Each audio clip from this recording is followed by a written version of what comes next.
하나님의 말씀은 마가복음 16장입니다.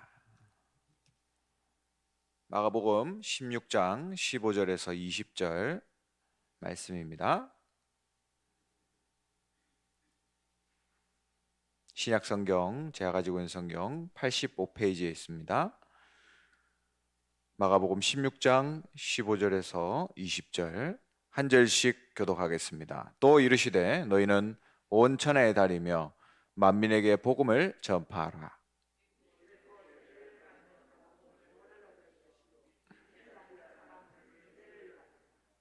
믿는 자들에게는 이런 표적이 따르리니 곧 그들이 내 이름으로 귀신을 쫓아내며 새 방언을 말하며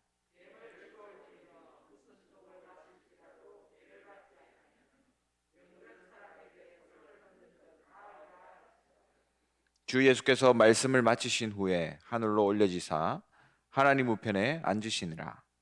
제자들이 나가 두루 전파할세 주께서 함께 역사하사 그 따르는 표적으로 말씀을 확실히 증언하시니라. 아멘. 이번 주는 부활절입니다. 주신 말씀의 제목은 그리스도의 부활과 영적 치유입니다. 그리스도의 부활과 영적 치유. 그 부활의 주님은 우리와 항상 함께 하신다고 약속하셨습니다. 예수님을 믿고도 안 되던 제자들의 모습. 그러나 부활의 주님을 만나고 나서 새로운 인생이 시작됐죠. 우리도 마찬가지입니다. 뭔가 예수 믿는데도 어렵다. 왜 안 될까 나는? 이런 생각 가지지 않습니까? 그 이유는 살아계셔서 우리와 함께 하시는 부활의 주님을 우리가 잘 모르기 때문에 그렇습니다.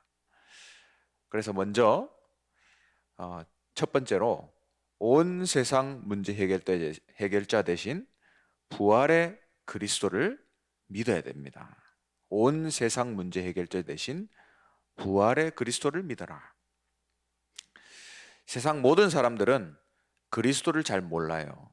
그리스도의 부활은 그분이 온 세상을 문제 해결자라고 하는 증거입니다. 그게 바로 부활이죠. 우리가 성경 말씀을 통해서 이 세상이 어두움 속에 또 캄캄함이 만민을 완전히 가리었다. 그래서 영적 문제 속에서 방황하고 있습니다. 호세아서 4장 6절에 보니까 영적 지식이 없어서 망한다 했어요. 예수님이 빛과 생명으로 오신 이유는 우리가 흑암에서 벗어나서 이 빛이 되게 하시려고, 마태복음 5장 14절에 이 빛으로 살게 하시려고 그렇게 하신 것입니다. 세상은 갈수록 육신적으로 많이 발전하죠. 그러나 영적인 것만 모르고 살아갑니다. 영적인 것은 성경에만 기록이 되어 있죠.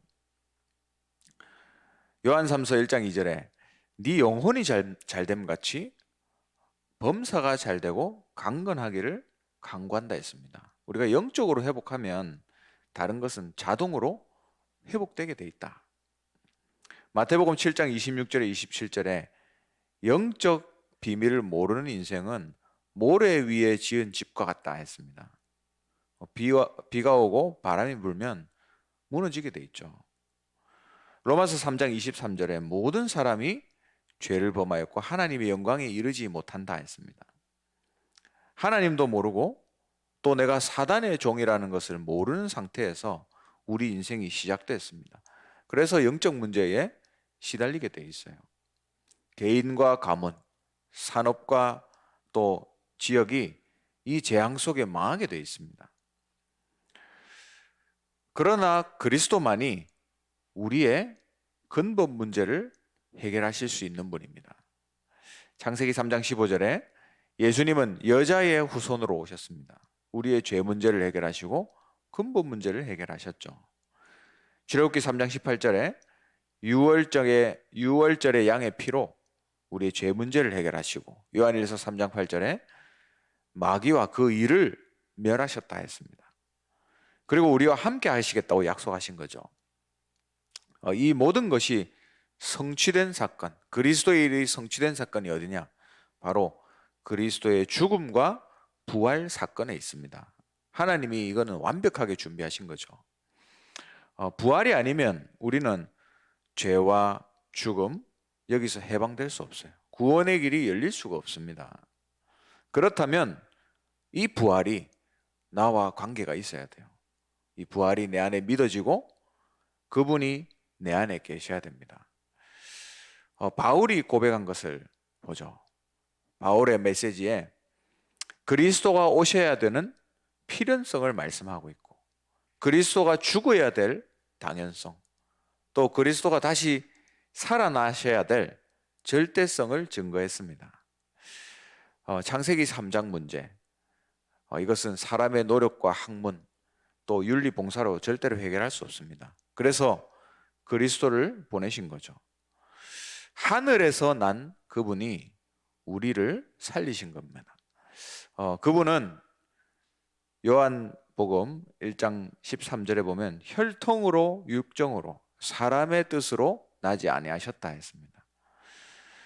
구원받은 모든 성도를 하늘에서 난 자들로 만들기 위해서 하늘에서 오신 하나님이 우리에게 찾아오신 것이죠. 고린도전서 15장 3절 4절에 그분이 성경대로 죽으시고 또 성경대로 다시 살아나셨습니다. 다시 살아나야만 우리 인생 문제가 해결된다는 말이죠. 요한복음 11장 25절 26절에 나는 부활이요 생명이니 나를 믿는 자는 영생을 얻을 것이다 약속하셨습니다. 요한복음 19장 30절에는 다 이루셨다 했고요. 또 요한복음 14장 6절에는 내가 곧 길이다 라고 말씀하시고 있고, 로마서 8장 2절에는 우리를 생명의 성령의 법이 우리를 죄와 사망의 법에서 해방하셨다 했습니다. 부활하신 그리스도만이 하실 수 있는 말씀이죠. 그리스도만 우리의 근본 문제를 해결하실 수 있다라는 사실을 기억해야 됩니다. 그리고 그 그리스도는 그렇기 때문에 당연히 부활하셔야 되죠. 고린도전서 15장 3절 4절에 부활하신 이유가 뭐냐? 죄 없는 예수님은 영원한 생명이 되시고 하늘의 소속이시기 때문이에요. 창세기 2장 17절에 인간은 죄 지으면 죽음의 세력 앞에 무릎을 꿇어야 됩니다. 고린도후서 5장 21절에 예수님은 죄를 알지 못하시는 아담의 후손이 아닌 여자의 후손이시죠. 창세기 3장 15절에 죽음의 지배 아래 있지 않은 분이지만 우리를 대신해서 죽는 사역을 끝내시고 당연히 부활하신 겁니다. 요한복음 11장 25절에 그분은 영원한 생명이요 하늘에 소속된 분이다. 첫 아담은 생명이고 육신이다. 그러나 마지막 아담은 예수님은 살리는 영이다 말씀하고 있습니다. 첫째 아담은 땅에서 나서 흙에 속한 자다. 그러나 둘째 아담 예수님은 하늘에 나신 분이다 했습니다. 그래서 예수님은 부활하실 수밖에 없어요. 예수님이 그리스도라는 가장 확실한 증거가 바로 부활입니다. 부활이 아니면 우리의 신앙과 우리의 모든 하는 일들이 헛것이에요. 그래서 그리스도는 당연히 부활하셔야만 합니다. 이 부활의 주님, 이번 한 주간 우리의 삶 속에서 날마다 순간순간 우리 안에 모시고 살게 되는 응답 누리시기를 주님의 이름으로 축원합니다. 그럼 두 번째로 부활의 증인에게 당연히 따라오는 증거들을 기억해야 됩니다. 우리가 이번 한 주간 누려야 될 증거들이죠. 부활의 증인들에게 당연히 따라오는 증거들. 먼저 살아계신 그리스도를 알고 믿고 누리시기 바랍니다. 그리스도도 모르는 많은 교인들이 있습니다. 그리스도를 모르고 교회 다니는 게 제일 불쌍해요. 결국에는 다른 길로 가게 돼 있거든요. 요한복음 10장 9절에 예수 그리스도 그분이 바로 문이다 했습니다. 그 문을 통해서 우리는 구원받았어요. 또 그 문을 들어가며 나오며 거기서 꼴을 얻는다 말씀하고 있습니다. 우리가 종교 생활을 하더라도 응답은 옵니다. 복 받는 것처럼 보이지만 결국 마귀의 손에 완전 장악되죠. 그래서 이번 한 주간 이 사실을 기억해야 됩니다. 우리는 날마다 항상 그리스도 안에서 살고 또 그리스도로부터 나오는 응답을 받아야 되고 또 살아가는 방법도 그리스도에서 나와야 됩니다. 그렇게 안 해도 응답은 오지만 결국 실패하게 돼 있어요. 그러나 우리는 그리스도로 살아야 된다. 왜냐하면 그 그리스도가 문이기 때문에 하나님 우리에게 주신 축복의 통로입니다. 그 안에서 모든 것 성경에는 꼴을 얻는다 말씀하고 있습니다. 그러면 증거와 표적은 당연히 따라오게 되는 거죠. 마가복음 16장 17절 오늘 읽었습니다. 믿는 자들에게 표적이 따른다 했어요. 우리가 믿으면 모든 문제가 해결되고 주의 손이 함께 하시고 주의 은혜가 보이게 되어 있습니다. 15절에 보면 온 천하를 다니면서 만민에게 복음을 전파하라 했어요. 예수 그리스도를 날마다 누리면서 우리가 최고 행복을 누린다면 생명운동, 그것은 자동적으로 일어나게 돼 있죠. 사도행전 2장 46절의 초대교회입니다. 성전에서 예배의 행복을 누리니까 그 분위기가 집으로 가져왔어요. 그게 이어진 겁니다. 47절에 보면 구원받는 사람을 날마다 더하셨다 했고요. 이 상황이 어떤 상황입니까? 예수 믿는다고 잡혀가는데 날마다 전도가 일어난 거예요. 불가능한 상황 아닙니까? 근데 매일 전도가 되어지는 축복을 누리게 된 겁니다. 이 축복을 우리가 살아 있는 동안에 우리의 인생에서도 누려야 됩니다. 그러면서 또 표적 중에는 귀신을 쫓아내는 응답을 우리가 누리게 됩니다. 사도행전 8장 7절에 빌립이 누리고 있는 그 그리스도, 빌립이 그 그리스도를 말하니까 듣는 사람들도 일심으로 받아들였다 했어요. 그리스도로 충만해지니까 많은 사람에게 붙었던 더러운 귀신들이 떠나갔다 했습니다. 마태복음 4장을 보면 예수님이 마귀의 시험을 받으시죠. 그것은 의식주와 자존심 또 성공에 대한 시험이었습니다. 근데 그것을 말씀으로 이기셨거든요. 마태복음 4장 11절에 보니까 이에 마귀는 예수를 떠나고 천사들이 수종들더라 했습니다. 우리가 그리스도로 충만해서 우리의 가정 또 내 자신을 잡고 있는 사단의 세력이 무너지게 돼 있습니다. 걸음마다 주의 천군과 천사가 함께하는, 주의 천사가 수종드는 그 역사가 우리에게 있게 돼 있습니다. 그게 오늘 약속하고 있는 17절의 말씀이에요. 그러면서 새 방언을 말하며, 그 말은 그리스도를 전할 때에 그 듣는 사람들이 내가 이 복음을 처음 들었다, 그렇게 반응하게 돼 있습니다. 그 영적 사실을 그대로 받아들이게 돼 있어요.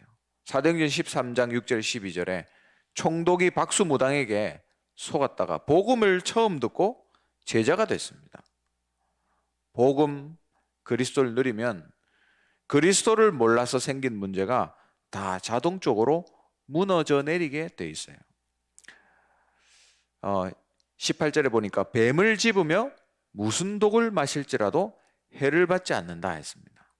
그 말은 진짜 뱀을 짚고 진짜 독을 마시라는 말이 아니라 우리의 전도 현장에 그 발걸음을 하나님이 보호하시고 지키시겠다는 약속이에요.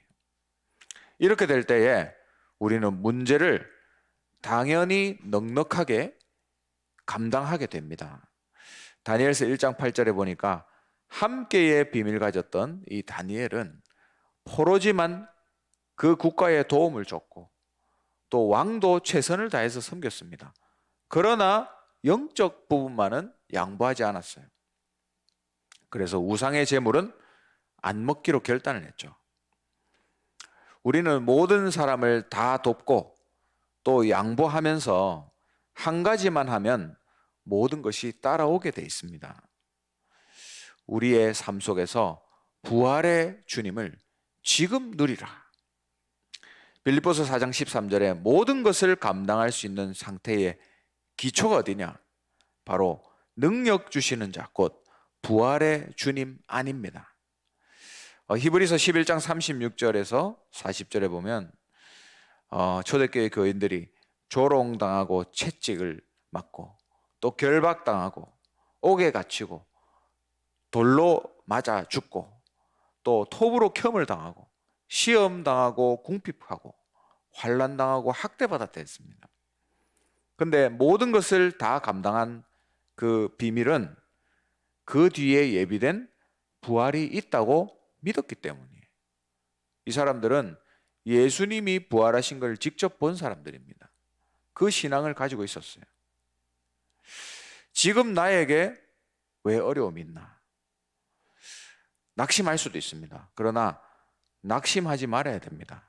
예레미야서 29장 11절에 우리를 향한 주님의 생각은 재앙이 아니다 했습니다. 평안이요 장래의 소망을 주기 위함이다 말씀하고 있습니다. 예레미야서 33장 3절에 너는 내게 부르짖으라. 네가 알지 못하는 크고 비밀한 일을 네게 보이리라 약속하셨어요. 이제까지 없었던 세계복음화의 어마어마한 현장을 회복시켜 주시겠다는 말입니다. 지금 부활하셔서 함께 역사하시는 살아계신 그리스도를 우리가 체험해야 돼요. 그러나 우리의 인생 광야 40년처럼 고생되는 인생이잖아요. 그러나 과연 고생입니까? 고생이 아니라 이스라엘을 영적 서밋으로 세우기 위함이었다. 그래서 우리는 광야를 보는 눈을 다르게 가져야 됩니다. 이 순간 그리스도는 우리의 모든 순간에 도우신다 약속하셨어요. 마태복음 28장 20절에 모든 때에 부활하신 주님이 우리와 함께 하시겠다 약속하셨고요. 히브리서 4장 16절에는 때를 따라서 돕는 은혜를 주신다고 약속하셨습니다. 모든 순간에 도우신단 말이죠. 로마서 8장 26절에 성령이 탄식하며 우리 대신 기도하신다 했어요. 고린도전서 2장 10절 12절에는 성령이 도우시지 않으면 우리는 기도할 수가 없습니다. 우리는 단 한순간도 그리스도이신 주님이 함께 하시지 않으면 안 되는 인생입니다. 그렇기 때문에 우리는 그리스도 안에서 부활의 주님을 믿을 때에 모든 문제를 넉넉하게 감당하게 되는 것이죠. 말씀을 맺겠습니다. 우리가 예수님의 부활을 어떻게 누릴 것인가? 거기에 대해서는 염려할 필요가 없습니다. 에베소서 1장 22절에 보좌의 주님이 지금도 만물을 다스리고 계십니다. 고린도전서 15장 25절에 그리스도는 원수를 그 발 아래 둘 때까지 지옥에 넣기까지 왕노릇 하신다 했습니다. 로마서 16장 20절에 그 사탄을 밟을 수 있는 은혜를 우리에게 주셨어요. 그래서 지금부터 마귀 사탄을 조롱하시기 바랍니다. 이번 주에 받은 미션이죠. 마귀를 조롱해라. 그 예가 바로 바울입니다. 바울은 어떻게 했죠? 사망아, 사단에게 얘기하는 거예요. 사망아, 네가 쏘는 것이 어디 있느냐? 너희의 승리가 어디 있느냐? 그 말은 너는 이미 졌다 이 말이에요. 그게 사단을 조롱하는 거죠. 바울이 사단을 그렇게 조롱했습니다. 사망은 부활의 그리스도의 능력을 막을 길이 없어요. 사망을 이기신 주님이 우리와 함께 하십니다. 부활로 사단의 머리를 깨뜨리신 그리스도 이름을 사용해라는 거예요. 이번 한 주간 사단을 꺾고 조롱하는 이 미션을 여러분 잘 수행하시기 바랍니다. 그래서 승리하는 전도자로 이번 한 주간 부활의 주님을 누리는 축복 누리시기를 주님의 이름으로 축원합니다. 같이 한번 기도하겠습니다. 하나님, 우리 이번 한 주간 주신 말씀 붙잡고 부활의 그리스도를 누림으로 우리 자신이 영적 치유받고 현장을 치유하는, 또 현장을 넉넉히 승리하는 한 주간 되게 하옵소서 기도하시고요. 2021년도 언약의 말씀, 너희가 그 땅을 차지할 것이라 말씀 붙잡고 후대 운동을 본격적으로 하는 교회, 시대를 치유하는 교회, 237 나라를 선교하는 교회로 응답받게 하옵소서 기도하시고요. 하나 RUTC와 또 하나 렘넌트 서밋스쿨 두고 기도하시고, 우리 교회가 정말 300G 교회와 3천 제자와 1만 성도 누리는 하나교회 되도록, 또 우리 테크노폴리스 하나 지교회당과 드로아 교회 놓고 기도해 주시고, 우리 담임 목사님과 또 원로 목사님 성령 충만과 오력을 두고 지속해서 여러분 기도해 주시고, 우리 교육자들이 현장 목회, 또 중직자들이 3제자, 렘넌트들이 3서밋으로 설 수 있도록 기도해 주시기 바랍니다. 선교를 놓고 기도하실 때에 각 나라 선교사님들, 또 다민족 제자, 차세대 선교사들 일어날 수 있도록 기도하시고, 평신도 전문 선교사가 일어날 수 있도록 우리 교회에 놓고 기도하시고, 30나라를 선교할 수 있는 응답을 주옵소서 기도하시고, 또 이번 주간 구체적으로 알바니아를 놓고 기도해 주시기 바랍니다. 이번 주간에 훈련을 놓고 기도하실 때에 237 새가족 현장 사역자 수련회 화요일 날 있고, 또 금요일은 남녀 여전도회 리더 강단 훈련이 있고, 토요일은 237 메시지 흐름 집중 훈련이 있습니다. 이 훈련에 임하는 모든 분들이 하나님이 기뻐하시는 부활의 주님을 체험하고 누리는 전도자로 준비될 수 있도록, 그리고 마지막으로 현장에 어려움 속에 있는 모든 성도님들 놓고 기도해 주시고, 개인적인 기도 제목 가지고 힘 주시는 데 기도하시다가 자유롭게 돌아가시기 바랍니다. 기도하겠습니다.